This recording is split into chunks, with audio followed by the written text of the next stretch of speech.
Hello, this is Lauren Dillon.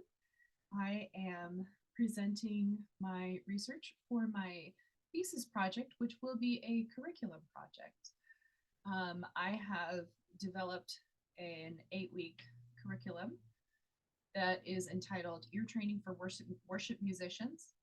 And for my thesis for this curriculum project, I will be doing an applied research study. So an applied research study is something that is practical, that's meant to solve a practical problem. So the problem that I was running into with in my classroom, I teach music theory and ear training at a university. And the problem that I was running into is I was seeing a disconnect between my students coming in, excuse me, and the curriculum that I was teaching. So my students coming in had very little, or do have very little experience or training in classical music. Many of them have not had formal lessons before, but they've been involved in playing music or creating music and are interested in degrees such as commercial music, music production, contemporary worship, and songwriting. And the curriculum that I have been using is mostly following a theory, following the theory curriculum. And the oral skills are all based around traditional classical repertoire, using Roman numeral analysis and figured bass, using 2-part counterpoint dictations, using 4-part dictations, in the in hymn style say arrangements. And I was seeing I was wanting to find something that would be more practical for them, that would incorporate contemporary music styles so that they could implement this harmonic dictation right away. Also, what I was seeing is that in many curriculums, harmonic dictation was not introduced until maybe the second semester of the oral skills program. And so I wanted to create something that would incorporate harmonic dictation specifically earlier in the program.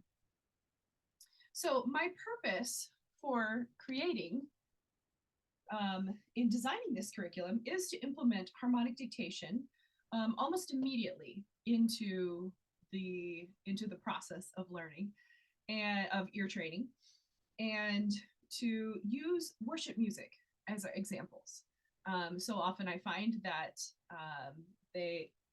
contemporary music is not incorporated at all, let alone worship examples. So I want to involve worship examples and also utilize the Nashville number system.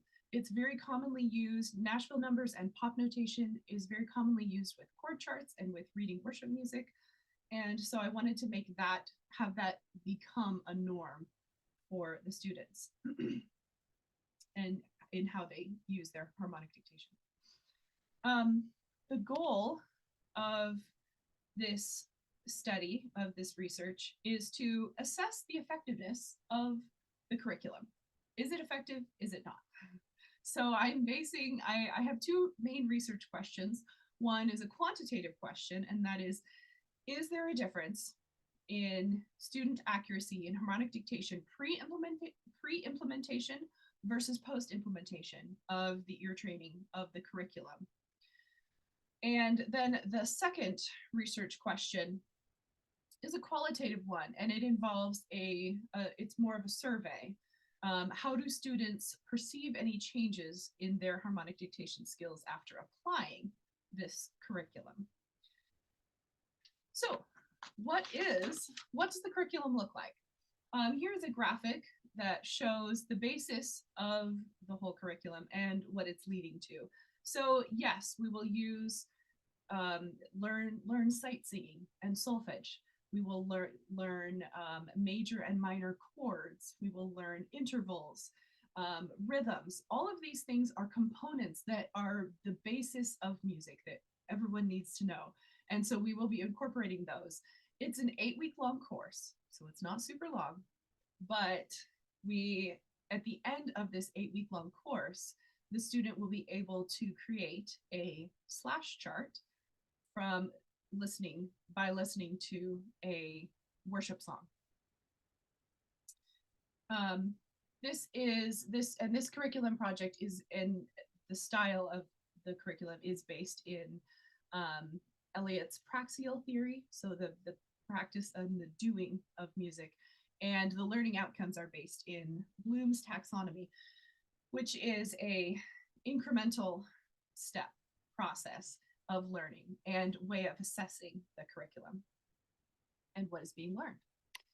So what methods am I using? This will be a quasi-experimental design, so testing specifically the causal relationships between the variables. So what are the variables? In this research, the independent variable, which is the one that influences the outcome, that would be the curriculum.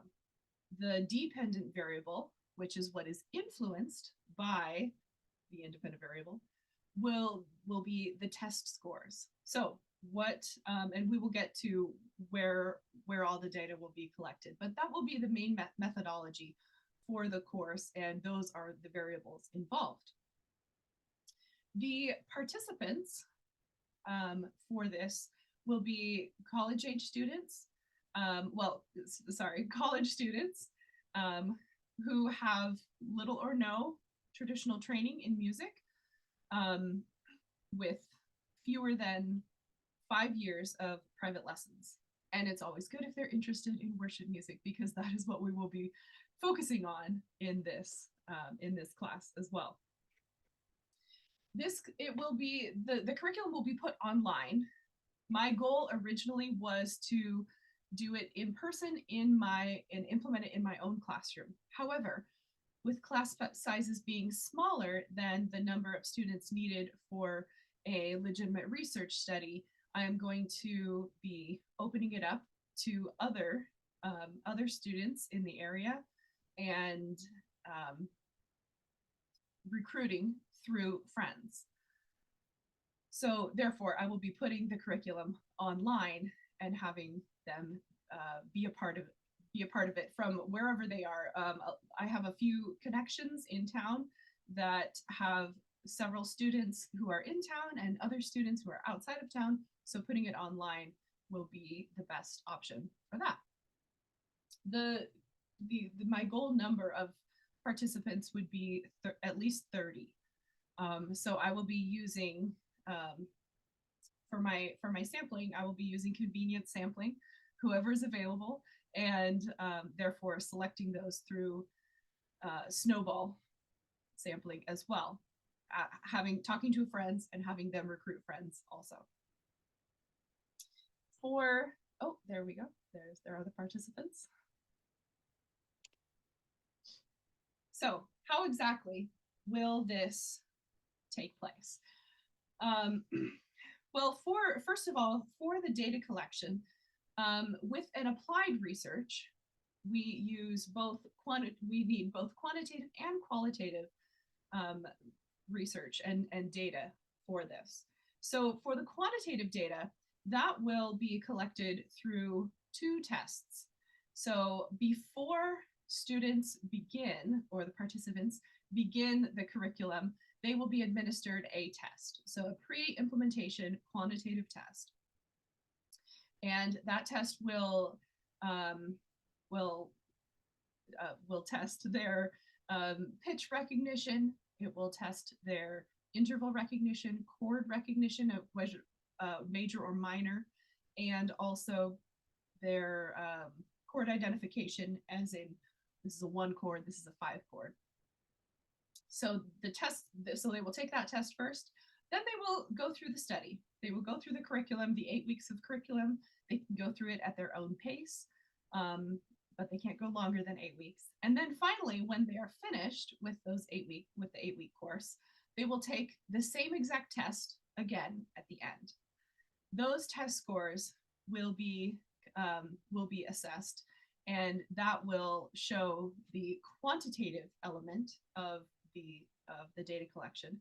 And then after that final test, the students will be given a survey, and this will be the qualitative portion. So this survey will ask about their experience. How do you feel that you are doing with harmonic dictation since before taking the class and after taking the class? And the themes of those answers will be put together to assess whether or not this curriculum is effective and therefore what next steps should be taken. And that is as far as the research is going so far. So please let me know your thoughts. If you have any critiques for me, I would love to hear them. Thank you so much.